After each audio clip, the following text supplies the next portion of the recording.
Haba dan girman Allah barira ina zaki? Ki dawo mana. Wannan cin mutunci na zaki a cikin unguwan nan?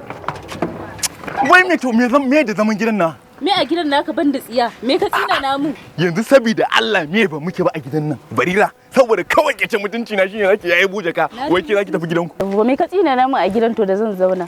Ku fa shi kenan matan yanzu na fahimci ba kunya gare ku ba. Fitsararru Allah iyo ku ba ku da mutunci, ba ku da kunya. Mijinki yana faɗa kina faɗa akan titi. Kunyi me ka tsina na mu? Zaman gidanka daga yau na kare shi in Allah ya yarda. Ina faɗa kina faɗa ina mutunci. An faɗa din.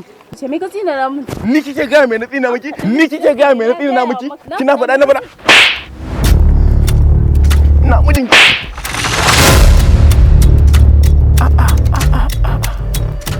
Ni mijinki Barira, ni kika mara. Kamari na kai ba. Saboda ina zaune a gidan ka da ni baiwa ko kuma yadda ka haifa a cikin ka.